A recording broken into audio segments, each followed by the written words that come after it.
পার্টির যে জমায়েত হয়েছিল সেই জমায়েতে যে সমস্ত বক্তব্য বক্তাদের মাধ্যমে উঠে আসছে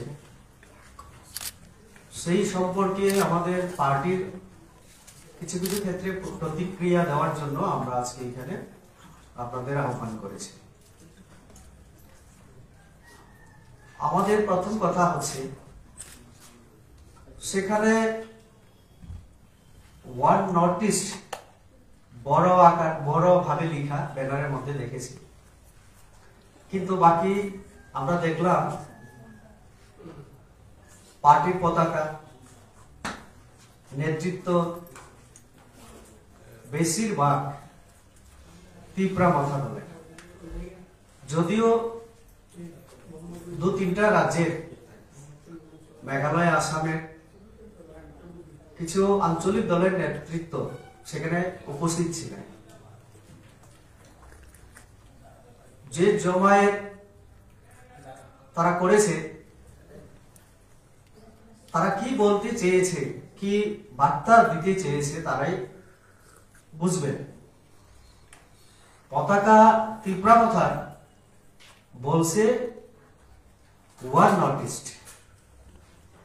এই জায়গায় আমরা বলতে চাই যে আমরা যে বরাবর বলে থাকি আঞ্চলিক দল কখনো স্থায়ী হতে পারে না।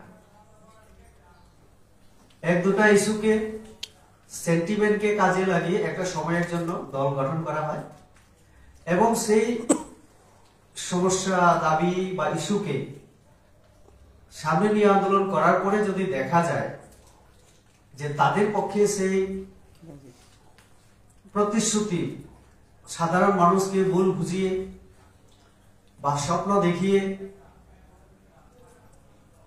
ক্ষমতা অর্জনের পরে যখন দেখা যায় আর সম্ভব হচ্ছে না সেই পুরানো কথা বলে, তখন আবার নতুন দল তৈরি করার প্রবণতা আমরা বিশেষ করে উত্তর পূর্বাঞ্চলে আঞ্চলিক দলগুলির মধ্যে আমরা লক্ষ্য করি।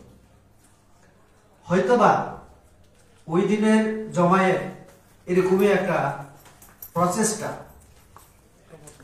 আমরা কয়েক বছর আগে, বিশেষ করে 2021-এ এডিসি নির্বাচনে জয়লাভের পর থেকে আমরা তিপ্রা মাথাকে চিনি। তাদের প্রথম বক্তব্য কি ছিল? তিপ্রাসা এবং থামসা। তিপ্রাসার কল্যাণ, তিপ্রাসার সার্বিক বিকাশ উন্নয়নের জন্যই তাদের এই দল বলে তারা মানুষকে বুঝিয়ে এডিসির ক্ষমতায় তারা বসেছিল। বলেছিল 10 তারিখ রেজাল্ট যদি হয়, 11 তারিখ তারা গ্রেটার তিপ্রাল্যান্ডের জন্য সেখানে বিল আনবে এবং 1 বছরের মধ্যেই তারা তিপ্রাল্যান্ড আদায় করে দেখাবেন। আজকে এডিসির প্রায় 5 বছর শেষে ওই তিপ্রাল্যান্ড যে শব্দ, সেটা যেমন তাদের ডিকশনারি থেকে মুছে গেছে, তাদের মূল যে দাবি গ্রেটার তিপ্রাল্যান্ড, সেটা যেহেতু তারা নিজেদের ইস্তেহারে, নির্বাচন ইস্তেহার 2023 বিধানসভায় এবং তিপ্রাসার যে একটা পরিচয় নিয়ে তারা শুরু করেছিল, সেটাও তারা ধরে রাখতে পারেনি। কারণ 22 জন বাঙালি বিধানসভা নির্বাচনের সময় প্রার্থী দেওয়ার পরে ত্রিপুরার মানুষ যখন বুঝতে পারলো আসলে পার্টি শুধু তিপ্রাসার জন্য না, অনেক সময় বাঙালি বিরোধী কথাবার্তা যেমন বল, তিপ্রাসাদেরকে তাদের দলে টানার জন্য, আবার তিপ্রাসার জন্য যে কথা বলেছিল গ্রেটার তিপ্রাল্যান্ড, সেটাও তারা তাদের ডিকশনারি থেকে মুছে দিয়েছিল এডিসি ক্ষমতা দখলের পরে। এবং 2023 ইস্তেহারের সময় আমরা সেটা লক্ষ্য করলাম এবং 22 জন ক্যান্ডিডেট দেওয়ার মাধ্যমে এই জায়গায় গিয়ে তিপ্রা মাথার পরিচয়ে তাদের আর রাজনৈতিক কার্যকলাপ কন্টিনিউ করা, চালিয়ে যাওয়ার মতো হয়তোবা তাদের আর ক্ষমতা নেই, মানুষের কাছে যেতে তাদের ভয় হচ্ছে। তার জন্য এখন নানা ধরনের বাহানা তারা দেখানোর চেষ্টা করছে। এই জন্যই এখন তারা বলছে ওয়ান নর্থ ইস্ট। তার অর্থ কি দাঁড়ায়? পুরো উত্তর পূর্বাঞ্চলের কিছু কিছু ব্যক্তি যারা বিভিন্ন সময় বিভিন্ন দল গঠন করে ব্যর্থ হয়েছে, তাদেরকে নিয়ে আবার একটা নতুন দল করে ত্রিপুরা সহ উত্তর পূর্বাঞ্চলের মানুষকে বোকা বানানোর চেষ্টায় তারা আছে। 27 তারিখের যে জমায়েত, সেখানে আমরা দেখলাম বিভিন্ন ভাবে সুরসুরি, জাতিগত সুরসুরি দেওয়ার তারা চেষ্টা করেছে। বলেছিল আগরতলা ত্রিপুরার মালিককে আমরা সেদিন দেখাবো, এবং যেভাবে আমরা হিন্দি সিনেমাকেও হার মানিয়েছি, আমাদের কিছু জনজাতি যুবক যেভাবে আওয়াজ করেছে, আমি দেখেছি। এটা ওই জঙ্গলি মুভি একটা আছে, ফিল্ম ইন্ডাস্ট্রি মুম্বাই, সেখানে দেখেছিলাম আমরা ছোটকালে ছাত্র জীবনে। এরকম আচরণ কেউ কেউ বলছে দেখো এখন আগরতলার মালিককে। এটা সম্পূর্ণভাবে জনজাতি, বাঙালি, আমাদের উভয় সম্প্রদায়ের মধ্যে একটা বিভেদ তৈরির চেষ্টা। ঠিক আছে, গণতান্ত্রিক অধিকার আছে, জমায়েত করতেই পারো, কিন্তু এরকম উস্কানিমূলক কথাবার্তা এটা একেবারে উচিত না। আরেকটা হচ্ছে তাদের কথাবার্তা সবটাই সব বিরোধিতা আমরা দেখতে পাচ্ছি। সব এক সময় এক রকমের কথা বলি। যেমন প্রদ্যুৎ বাবু, ওনার বক্তব্য থেকে আমি শুরু করছি। আংকে বনু কিরিয়া,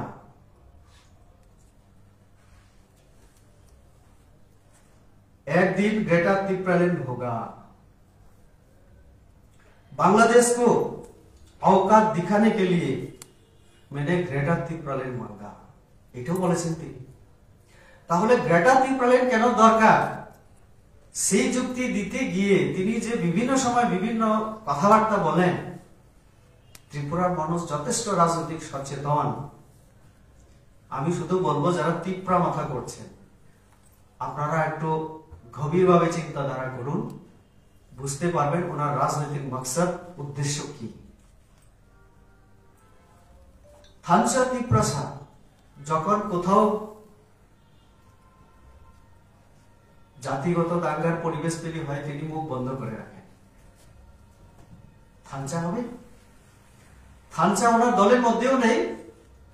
থানচা ওনার দলের দ্বারা তিপ্রাসাদের মধ্যেও থানচা করার কোনো উদ্যোগ আমরা দেখিনি আজ পর্যন্ত। না হলে আমাদের সঙ্গেও একসঙ্গে সরকার চালাচ্ছি, আমরা সরকার চালাচ্ছি, তারপরেও एडीसी में घुसने नहीं दूंगा, ये सही है? গণতান্ত্রিক দেশ। আপনি তো 10 বার দিনে সংবিধানের কথা বলেন। সংবিধানটা না হয় আমরা জানি না, কম জানি। আপনি তো দাবি করেন ভালো সংবিধান জানেন। তো যে সংবিধানে লেখা আছে এই দেশটা এখন গণতান্ত্রিক দেশ, ভারতবর্ষ এবং ত্রিপুরা একটা অঙ্গরাজ্য, সেখানে আপনি বিজেপির মতো দলকে এবং অন্যান্য দলকে এডিসির মধ্যে আপনি ঢুকতে দেবেন না, এই হুমকি আপনার মুখ থেকে এটা শোভা পায়? তো কাজে তাদের বক্তব্য বিভিন্ন সময় বিভিন্ন রকম স্ববিরোধিতামূলক। আর আমি বলছি প্রদ্যুৎ বাবু, উনি যদি নামটা বলে দিতেন আমি খুশি হতাম।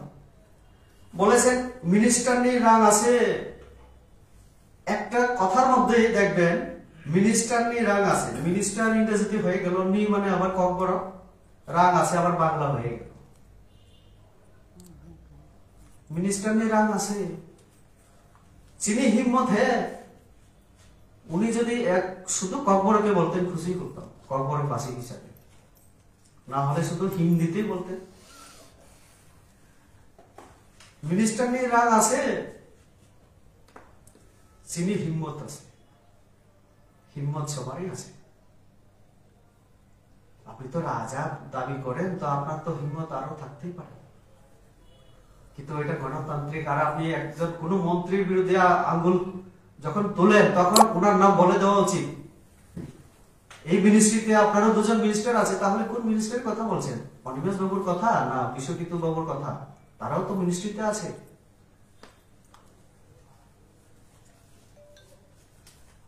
দ্বিতীয় আরেকজন ব্যক্তি যিনি বলেছেন তিনি হচ্ছেন অনিমেষ দেববর্মা। বলেছেন বিজেপি ন্যাশনাল পার্টি কে রুখার জন্যই আমাদের আঞ্চলিক দল দরকার।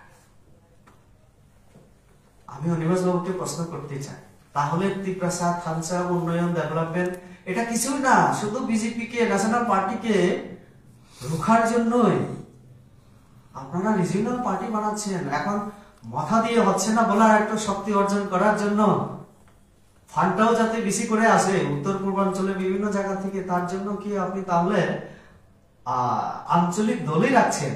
এটার একটু গ্রেটার আঞ্চলিক দল হয়ে গেল আর কি, রিজিওনাল পার্টি হয়ে গেল। কারণ শুধু স্টেট না, এখন বিভিন্ন স্টেটকে নিয়ে করার চেষ্টা, মানে মকসদ কি ন্যাশনাল পার্টিকে রোখার জন্য। আর এটা তো আমরা জানি যে প্রদ্যুৎ বাবু যে সহবিরোধিতামূলক কথাবার্তা কংগ্রেসে যখন ছিলেন বলছিলেন, আমাদের দাবি দাওয়া যদি দিল্লি পর্যন্ত পৌঁছাতে হয় তাহলে ন্যাশনাল পার্টি ছাড়া উপায় নেই। আর এখন তারাই বলছেন যে ন্যাশনাল পার্টিকে রুখতে হবে, আবার মোদিজির কাছে গিয়ে বলবেন যে রাইটস দো, সলিউশন দো। আমাদের কাছে, বিজেপির কাছে জনজাতির উন্নয়নের জন্য আন্দোলনের দরকার হয় না। আপনাদের যে বয়সটা আরো বেশি করে রেস করা, আরো বেশি করে শক্তি অর্জন করে একেবারে ত্রিপুরা রাজ্যের মধ্যে দাঙ্গার পরিবেশ তৈরি করে ত্রিপ্রাসাদের উন্নয়নে যদি চিন্তা ভাবনা করেন ভুল হবে। আমরা শান্তিতে বিশ্বাস করি এবং উন্নয়নে বিশ্বাস করি। আন্দোলন ছাড়াই আমরা ত্রিপ্রাসাদের উন্নয়নের জন্য বদ্ধপরিকর, এটাও আমি বলে রাখছি। তার জন্য এই যে অনিমেষ বাবু থেকে প্রদ্যুৎ বাবুরা যে বলেন না ন্যাশনাল পার্টিকে রোখার জন্য একমাত্র আঞ্চলিক দল, তাহলে আপনারা দুজন আগে মিলে ঠিক করুন। কংগ্রেসে থাকতে এক কথা, এখন আঞ্চলিক দলে আরেক কথা। এটা কেমন কথাবার্তা? সেই দিন আরেকটা জিনিস আমি লক্ষ্য করলাম, পুরো ভাষণ অনুষ্ঠান আমি দেখেছি। আপনাদের অবশ্যই মনে আছে সিএবি, সিটিজেনশিপ অ্যামেন্ডমেন্ট বিল। আমি সেই সময় পার্লামেন্টের সদস্য হিসেবে আমার পার্টি হুইপ জারি করায়, আমি বিজেপির সাংসদ হিসেবে আমি সিএবির বিলে ভোট দিয়েছিলাম। সেই সময় উগ্রপন্থী থেকে শুরু করে আঞ্চলিক দলগুলির অনেক লোক ফোন করে বিভিন্ন ভাবে হুমকি আমাকে দিয়েছিল। তার মধ্যে দিয়ম থাই, যার আসল নাম উৎপল দেববর্মা। উনি সেদিন ভাষণ দিয়েছেন। 2641 জন ওনার ফলোয়ারকে নিয়ে উনি এই পার্টিতে যোগদান দিয়েছেন বলে ভাষণ রেখেছেন। পতাকা কার হাত থেকে নিয়েছেন? প্রদ্যুৎ বাবুর হাত থেকে। এবং তিনি বলেছেন রাজনীতিতে আজকে যোগদান করছি, আপনারা ভাববেন না রাজনীতি আমি 1997 থেকে, যেদিন থেকে উনি টিএসএফ এর লিডার হিসেবে কাজ করেছেন, পরে আন্ডারগ্রাউন্ডে চলে গিয়ে মাস কিলিং এর মাস্টার মাইন্ড ছিলেন। সেই দিন এই সভায় যোগদান করেছেন এবং খুব মানে খুশির মেজাজে প্রদ্যুৎ বাবু ওনাকে গ্রহণ করেছেন। এটাও একটা মানে দেখার মতো দৃশ্য সেই দিনের। এই দিয়ম থাই আমাকে মেল করেছিলেন সামাজিক বয়কট করার জন্য, আমাকে সেম কথা বলেছিলেন মথারণের নেতৃত্বরা, আমাকে মারার জন্য হুমকি দিয়েছিলেন যারা আজকে ওই দিন সেখানে তারা যোগদান করেছে। তো কাজে এই যে ওয়ান নোটিস আমরা বলবো, সেই দিন এখানে যে তারা জনসমাবেশ করলো, এখন ত্রিপুরা মাথা হিসাবে তাদের বলার কিছু নেই। গ্রেটার ত্রিপুরাল্যান্ড কেন্দ্রীয় সরকারের সঙ্গে যে এগ্রিমেন্ট স্বাক্ষরিত হয়েছে সেখানেও উল্লেখ নেই ত্রিপুরাল্যান্ডের। তাহলে প্রদ্যুৎ বাবুরা যে বলেন যে কবি না কবি হোগা, 5 साल में नहीं होगा तो 10 साल में होगा, कभी ना कभी होगा, তো পরিষ্কার করে বলা উচিত। একটা আপনারা ইস্তেহারের মধ্যে রাখেন না, বাদ দিয়ে দিলেন, অন্যদিকে কবি না কবি হোগা।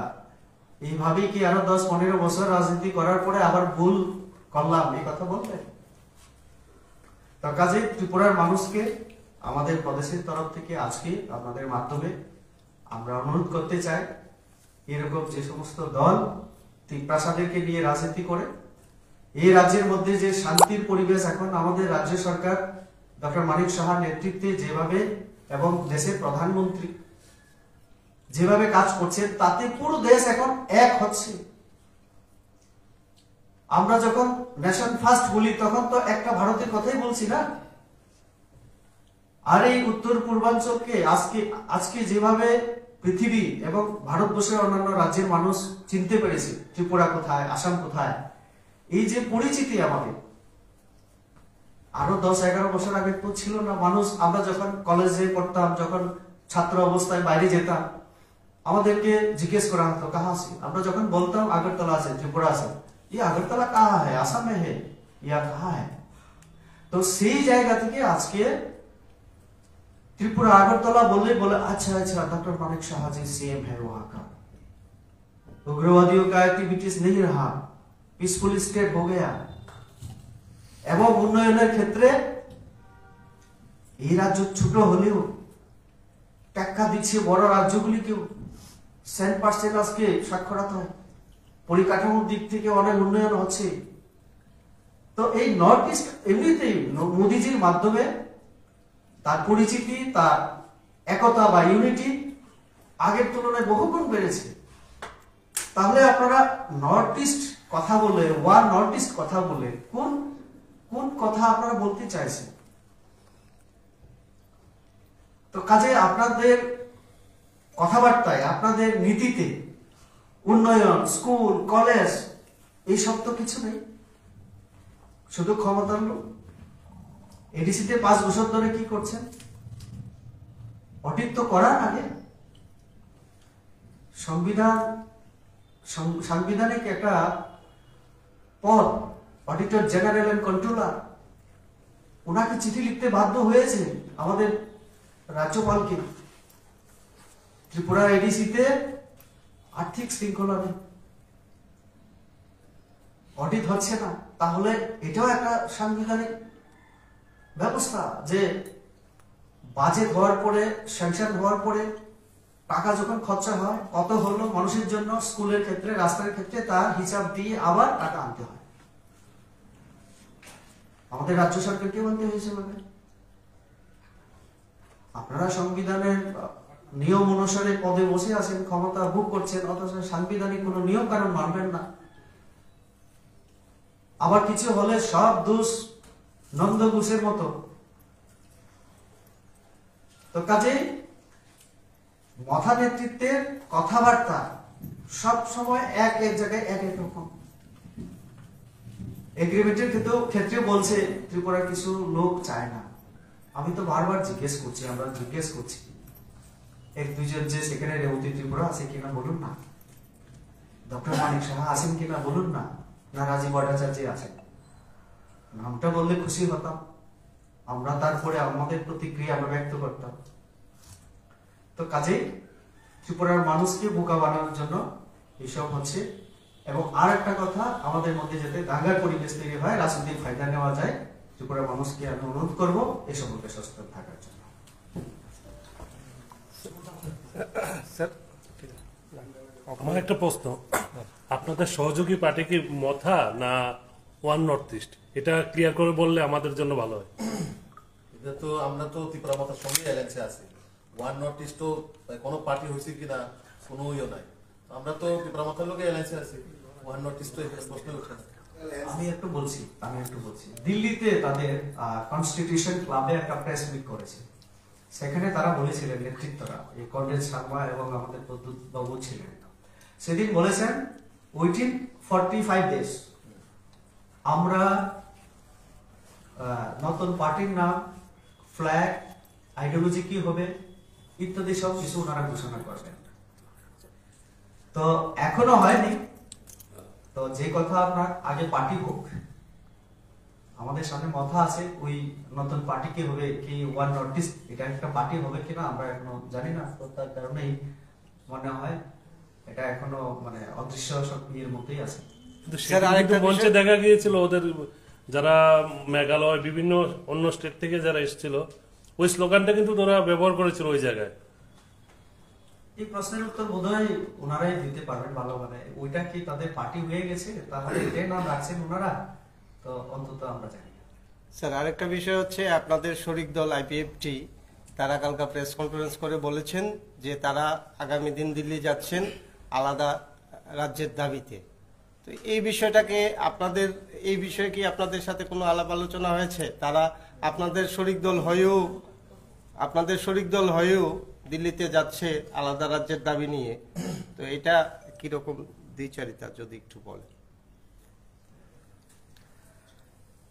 আমাদের সঙ্গে আলোচনা হয়েছে কিনা অন্তত আমি জানি না। আমাদের বলতে নিশ্চয়ই এইগুলি নিয়ে আমাদের মাননীয় মুখ্যমন্ত্রী পার্টি প্রেসিডেন্টের সঙ্গে কথা হওয়ার কথা, যেহেতু প্রশাসনিক চিফ আমাদের মুখ্যমন্ত্রী এবং পার্টির যিনি হেড আমাদের রাজ্য প্রেসিডেন্ট। দিল্লি যাওয়া তাদের গণতান্ত্রিক অধিকার, আগেও গিয়েছেন, অনেকবার গেছেন, হয়তো বা আরো যাবেন। গ্রেটার ত্রিপুরাল্যান্ড আইপিএফটির রাজনৈতিক দাবি, তো এটা নিয়ে তারা আন্দোলন করছে, তো যেতেই পারে। কিন্তু আমাদের সঙ্গে আলোচনা হয়েছে কিনা সেই প্রশ্নের জবাব মাননীয় মুখ্যমন্ত্রী এবং রাজ্য প্রেসিডেন্ট দিতে। আপনারা বলছেন এক দেশ এক ভারত বা ওয়ান ন্যাশনালের কথা বলছেন, তো সেখানে তারা ত্রিপুরাল্যান্ড এবং গ্রেটার ত্রিপুরাল্যান্ড বলে তারা আলাদাভাবে আছে, আবার তাদের সঙ্গে আপনাদের সরকার। আপনার যে প্রশ্ন, এটা অনেক আগে থেকেই আমরা শুনে আসছি। ওই রাজনৈতিক মানে আইপিএফটি বা মথা, তারা তাদের চিন্তাধারা থেকে এই দাবিটা করেছে এবং আমাদের সংবিধানে সেই প্রভিশন আছে নতুন রাজ্যের দাবি, এবং গঠনও করা যায়। উত্তর প্রদেশের মতো বড় রাজ্য বা বিহার, মধ্যপ্রদেশকে বিজ্ঞ নতুন রাজ্য হয়েছে, সেই থেকেও তারা হয়তো বা দাবি করতেই পারে। কিন্তু আমাদের বক্তব্য হচ্ছে আপনাদের যে ছোট রাজ্যকে আরো বিভক্ত করা, এটা কতটুকু যুক্তিসঙ্গত সেটা হচ্ছে দেখা। তো তার জন্যই তাদের যে দাবি দেওয়া, এটা একেবারে অসাংবিধানিক আমরা বলবো না, সাংবিধানিক, কিন্তু বাস্তবতার দিক থেকেও আমাদের দেখতে হয়। আরেকটা বিষয় হচ্ছে 125 অ্যামেন্ডমেন্ট বিল, যেটা লোকসভাতে আটকে আছে, রাজ্য সরকার পাস করে দিয়েছে, কিন্তু এখনো সেটা কেউ রেজ করছে না। এই বিষয়টাও কালকা ওরা বলছে যে ওদের মন্ত্রী যিনি আছেন উনি এই বিষয়টাকে আবার সেক্রেটারিকে দিয়েছে। তো এই বিষয়টাকে আপনারা কি দাবি করবেন যে 125 অ্যামেন্ডমেন্ট বিল হোক? এটার ব্যাপারে আমি বলতে চাই, এখানে কর্নাল সাকমা এসেছিলেন, ওয়ার্ড নর্থ ইস্ট মেঘালয়ের মুখ্যমন্ত্রী। এই প্রশ্নটা আপনার যদি মেঘালয়ের মুখ্যমন্ত্রী করতেন তাহলে ভালো হতো, কারণ আনন্দ শর্মা বর্ষিয়ার নেতা, প্রাক্তন কেন্দ্রীয় মন্ত্রী, কংগ্রেসের নেতা, ওনার নেতৃত্বে স্ট্যান্ডিং কমিটি হয়েছে হোম মিনিস্ট্রি থেকে, এবং ওনার নেতৃত্বে আমরা দিল্লিতেও মিটিংয়ে গেছি, গুয়াহাটির মিটিংয়েও ভূভাগরাও ছিলেন, প্রদ্যুৎজিও ছিলেন, বিভিন্ন পলিটিক্যাল পার্টি থেকে ছিলেন। আমরা যার যে ভিউজটা আমরা জানিয়েছি, এবং আমাদের সরকার 125 অ্যামেন্ডমেন্ট বিলের ব্যাপারে যতগুলো ছিল সবটাই রেকমেন্ড করে। হেডলাটা কোথায় লেগেছে জানেন? মেঘালয়। ওইখানে প্যারা 3 সেকশন 1 সাবসেকশন 11 কি আছে? আর্টিকেল 280, এটা ফিনান্স কমিশনে। পঞ্চায়েতে যেমন 73rd amendment, municipalities 74th amendment, এগুলো করা, কিন্তু ওরা এটার ব্যাপারে সহমত পোষণ করে না। ওইখানে কমিশন বলেছে সেখানে ইলেক্টেড বডি হবে, কিন্তু সেখানে মেঘালয়ে কোনো ইলেক্টেড বডি নেই। ওইখানে দরবার বা কাউন্সিল, এখানে ভিলেজ দরবার, এভাবে তাদের নন ইলেক্টেড বডি, তাদের মাধ্যমে কাজ করে। পরিষ্কার ভাবে বলে দিয়েছে যে মেঘালয় গভর্নমেন্ট তুমি এটাকে সংশোধন করে পাঠাও, আজ পর্যন্ত পাঠিয়েছে। আর এখানে এসে কর্নাল সাংমা, মেঘালয়ের মুখ্যমন্ত্রী, ওয়ান নর্থ ইস্টের নেতা, উনি বলছেন 125 ত্রিপ্রাসাদের জন্য, জনজাতির জন্য। আজকে বলুন, সেও জনজাতি, কর্নাল সাংমা জনজাতি, সেই জনজাতি মুখ্যমন্ত্রী এখানে, যার কারণে এই বিলটা আটকে রয়েছে।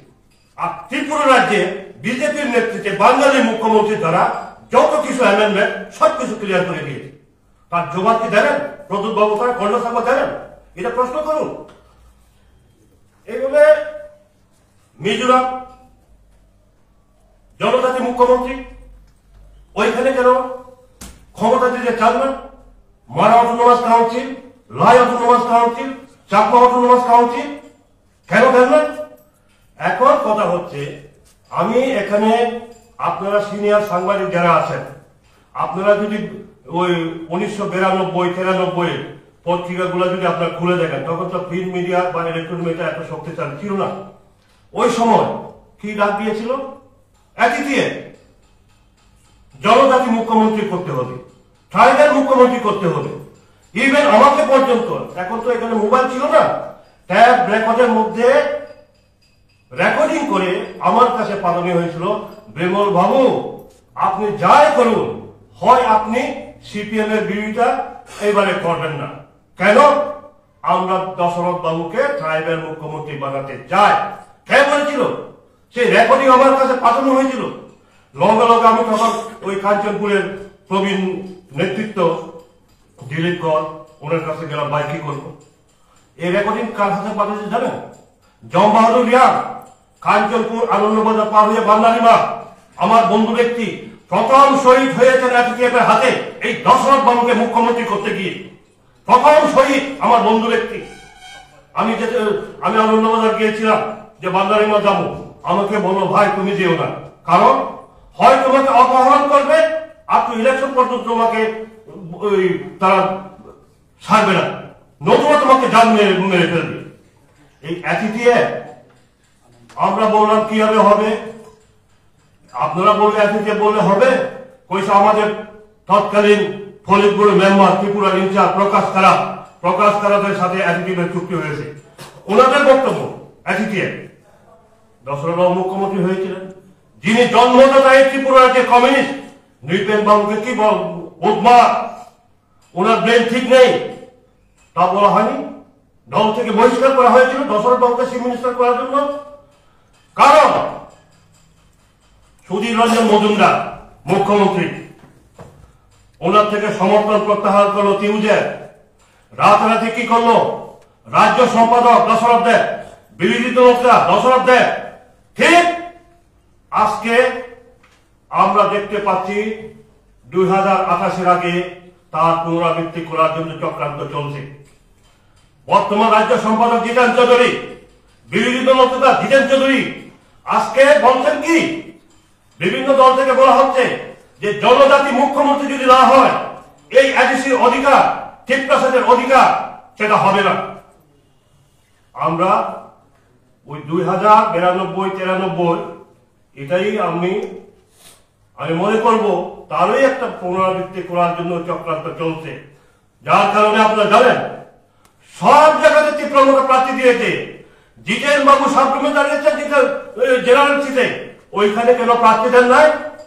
কাজে এখানে গভীর চক্রান্ত আছে, গভীর চক্রান্ত আছে এখানে।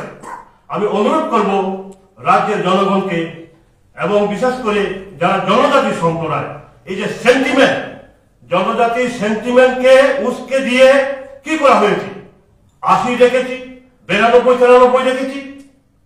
আজকে সেই অ্যাটিটিউডের ভূমিকা কি কারা দিচ্ছে? জনজাতি মুখ্যমন্ত্রী করতে হবে বলে কারা দিচ্ছে? আপনারা জিজ্ঞেস করুন না। কারণ যাই হোক, বিজেপি আপনার বিজেপি শাসিত রাজ্য আসাম প্রদেশ, বিজেপি শাসিত রাজ্য আমাদের ত্রিপুরা 126 অ্যামেন্ডমেন্ট বিলের ব্যাপারে সম্পূর্ণরূপে আমরা সেটাকে আমাদের ক্যাবিনেট অনুমোদন দিয়েছি, রাজ্যের মন্ত্রিসভা। কিন্তু কেন দেয় নাই? মিজোরাম উপজাতি মুখ্যমন্ত্রী, মেঘালয় উপজাতি মুখ্যমন্ত্রী, তারা দেয় না। তাহলে কি বলবো? এটা আপনারা প্রশ্ন করুন, কর্ণাথ সাংবাদিক প্রশ্ন করুন, আবার ভূভাগের প্রশ্ন করুন। ধন্যবাদ। স্যার, আপনি বলেছেন যে প্রদ্যুৎ কিশোর দেববর্মা যে রাজনীতি করছে জনসাধারণকে বুঝে নেওয়ার জন্য, আপনার কি মনে হয় উনি শুধু কি ওনার পরিবারের জন্য রাজনীতি করছেন, না এই ত্রিপুরা রাজ্যের জনসাধারণ করছে? দেখা গেছে যখন এমপি সিটটা আসে তখন ওনার বোনের নামটা দিয়ে দেওয়া হয়েছিল, সে বিষয়ে কি বলবেন? আমি আরো একদিন বলেছিলাম এই কথা। আমাদের ত্রিপ্রাসাদেরকে অনেক সময় ভুল বোঝানোর চেষ্টা করা হয়, প্রশ্ন করা হয় যে বিজেপি ক্ষমতায় এসে ত্রিপ্রাসাদের কি লাভ হয়েছে। তো বলতে গেলে অনেক কিছু বলতে হয়। তো তার মধ্যে অনেক কাজ আমরা ত্রিপ্রাসাদের জন্য, জনজাতিদের জন্য করেছি। তার মধ্যে যে প্রশ্ন আপনার, রাজ পরিবার বা আমাদের প্রদ্যুৎবাবু, তাদের পরিবারেরও লাভ হয়েছে। যেমন দেখুন, উনি এই যে 27 তারিখ জনসভায়, সেই দিন ছিল কৃত বিক্রম কিশোর মানিক্য বাহাদুরের জন্মদিন বা মৃত্যুদিন। শ্মশানেও গেছেন ওনারা, শ্মশানে গিয়ে মাল্যদান করে তারপরে আশীর্বাদ নিয়ে এসছেন, এই কথা ভাষণে বলেছেন। কিন্তু ওটা ছাড়া কি কখনো প্রদ্যুৎ বাবু আমি কৃত বিক্রম কিশোর মানিক্য বাহাদুরের ছেলে এই কথা বলতে সাহস করেছেন? উনি করেননি। বলেছেন আমি মহারাজা বীর বিক্রমের গ্র্যান্ডসন, নাতি। এটা কেন হয়েছে জানেন? ওনার বাবার পরিচয়ের চাইতে ওনার দাদুর পরিচয়ে উনি পরিচিত হতে চান বেশি, গর্ববোধ করেন বেশি। এই কাজটা করেছি আমরা বিজেপি, আমাদের রাজ্য সরকার। প্রদ্যুৎ বাবুর বাবা, উনি তো রাজা ছিলেন ঠিক, উনি ছোট বলেই তো কাঞ্চন প্রভা দেবী রাজ্য চালাতে হয়েছিল একসময়। তো রাজা হিসেবে আমরা কিন্তু ত্রিপুরাবাসী কৃত বিক্রম কিশোর মানিক্যকে আমরা দেখিনি, কারণ গণতান্ত্রিক যুগ প্রবেশ করায় উনি সেই সুযোগ পাননি। তো রাজা হিসাবে সফল না ব্যর্থ সে কথায় আমি যাব না। আমি যাব কৃত বিক্রম কিশোরজির আর একটা কি পরিচয় ছিল? কংগ্রেসের নেতা। তিনবারের উনি এমপি। আমি যদি ভুল না করি 67-এ হয়েছিলেন, 77-এ হয়েছিলেন, 89 বা এরকম। তারপরে আবার ওনার মা বিভু কুমারী দেবীজিও ছিলেন। 4বার 20 বছর এই পরিবার কংগ্রেস করেছিল, এমপি হয়েছে। তাহলে কংগ্রেস নেতা হিসাবে পরিচয়ে লজ্জা পায়। আর মহারাজা বীর বিক্রমকে আমরাই প্রথম ওনার মূর্তি স্থাপন করে Narendra Modi cabinet, union government cabinet বৈঠক করে মূর্তি স্থাপন, সরকারি ছুটি ঘোষণা ইত্যাদি করার পরে এমন পপুলার হয়ে গেছেন, সারা বিশ্ব ওনাকে জানার পরে ওনার গ্র্যান্ডসন পরিচয়ে উনি এখন খুশি হন, গর্ববোধ করেন। তো বিজেপি আসার পরে যদি সব থেকে বেশি লাভ হয়ে থাকে জনজাতি, সাধারণ আম জনতা তো হয়েছে, তার চাইতে সব থেকে বেশি হয়ে থাকলে রাজ পরিবারও, আমি এই কথা আগেও বলেছি, আজকেও বলছি আপনার প্রশ্নের উত্তরে। দেখুন, ওনার এখন আর এক বোন কৃতিজি বিজেপি থেকেই তো এখন 5 বছরের জন্য সাংসদ হিসেবে কাজ করছেন। এই সুযোগও তো বিজেপি আসার পরে, বিজেপির সঙ্গে অ্যালায়েন্স করার পরে প্রদ্যুৎজি আজকে যে সমস্ত কথাবার্তা বা একটু উচ্চস্বরে কথা বলা যে সাহসটা, এটাও তো বিজেপির সঙ্গে আসার পরে। না হলে আমাদের এই কথা বলতে পারেন, আমি তো ডাইরেক্ট দিল্লির সঙ্গে কথা বলি। ওনার কি সাহস হয়েছে কোনোদিন, যতক্ষণ পর্যন্ত মনমোহন সিং ছিল? উনি তো সেই সময় কংগ্রেসেরই প্রদেশ প্রেসিডেন্ট ছিলেন। আমার যতটুকু মনে হয়, আমি যদি ভুল না করি, আমাদের বর্তমান মন্ত্রী সুশান্ত চৌধুরী, ওনার সঙ্গে কংগ্রেসের যুব কংগ্রেসের প্রেসিডেন্সিয়াল ইলেকশনে উনি হেরেছেন। আজকে বিজেপির সঙ্গে আসার পরে বড় কথা বলার সাহস পেয়েছেন। তো কাজে সব থেকে বেশি লাভবান হয়ে থাকে রাজ পরিবার, জনজাতিদের তো লাভ হয়েছে। মুখ্যমন্ত্রী একটু আগে যে কথা বিমান বাবু বলছিলেন, 28-এর মুখ্যমন্ত্রী জিষ্ণুদেব বর্মন জি আজকে তেলেঙ্গানায় আমাদের মহামান্য রাজ্যপাল হিসেবে কাজ করছেন। এটা কি তাদের দাবি ছিল না আন্দোলন করেছি আমরা জনজাতি? এটা বিজেপি যোগ্য ব্যক্তিকে যোগ্য সম্মান দিতে বিজেপি জানে। আর জনজাতি মুখ্যমন্ত্রী হলে সব সমস্যার সমাধান হয় না। দশরথ বাবু মুখ্যমন্ত্রী হয়েছিলেন দেখেছি। আর এডিসি তে সবই তো আপনারা আমরা ত্রিপ্রাসায়িত, তো এডিসির অবস্থা দেখুন না। বিপ্লব দেব এবং ডক্টর মানিক সাহা উনি বলেছেন, বিমল বাবু, যে বাঙালি মুখ্যমন্ত্রী হলেও আমাদের জনজাতি এবং বিজেপি যে সমস্ত আমরা দাবি দাওয়া করেছি জনজাতিদের স্বার্থে, এডিসির স্বার্থে, সার্বিক বিকাশের স্বার্থে, সবটাই ক্যাবিনেটে ডিসিশন নিয়ে আমরা কেন্দ্রের কাছে পাঠিয়ে রেখেছি। যে সময় বিল আসবে আমাদের সেখানে আমরা দেখেছি আনন্দ শর্মাজি যখন স্ট্যান্ডিং কমিটির চেয়ারম্যান ছিলেন, আমিও মেম্বার ছিলাম পার্লামেন্টে, রাজ্যসভার সদস্য হিসেবে উনি উপস্থাপন করেছেন, তার কপি আমার কাছেও আছে। আমরা যে সমস্ত পাঠিয়েছি হুবহু সবটাই গ্রহণ করেছে কেন্দ্রীয় সরকার এবং ড্রাফটিং কমিটি। এখন সেইগুলি নিয়ে আমিও কথা বলেছি, 50টা সিটের কথা আমি প্রথম এডিসিতে, আমার আগে কেউ বলেনি, আপনারা রেকর্ড দেখুন। অন্তত 3-4 বার আমি পার্লামেন্টে দাঁড়িয়ে কথা বলেছি। তো যখন হবে হবে, কেন হচ্ছে না তার কারণ কেন্দ্রীয় সরকার চাইছেন উত্তর পূর্বাঞ্চলে যে 10টা এডিসি অটোনমাস ডিস্ট্রিক্ট কাউন্সিল তাদেরকে সমান ক্ষমতা দেওয়ার জন্য। আর কোন রাজ্য সরকারের সঙ্গে বিরোধ করে সেটা সম্ভব না। তার প্রমাণ ওই মেঘালয়তে জনজাতি মুখ্যমন্ত্রী, জনজাতির জন্যই সেটা হচ্ছে, কিন্তু মুখ্যমন্ত্রী জনজাতি হলেও রাজ্য সরকার সেখানে আপত্তি জানানোতে সেটা দেরি হয়ে গেছে। ধন্যবাদ। স্যার, 2026 সালে কি আপনারা এককভাবে লড়বেন না সামনে এডিসি নির্বাচন, সেখানে কি এককভাবে লড়ার মানে এককভাবে লড়ার সাহস কি বিজেপি রাখছে?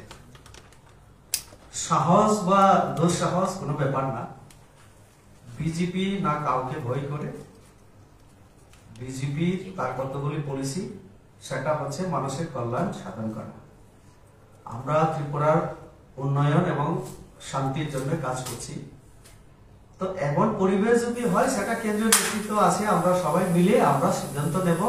আগে নির্বাচন ঘোষণা হোক, আমরা একা না একসঙ্গে লড়বো, সেটা পরে যেহেতু আরো 3-4 মাস তো আছে কমসে কম, তো সময়ে সেটা আপনারা জেনে যাবেন।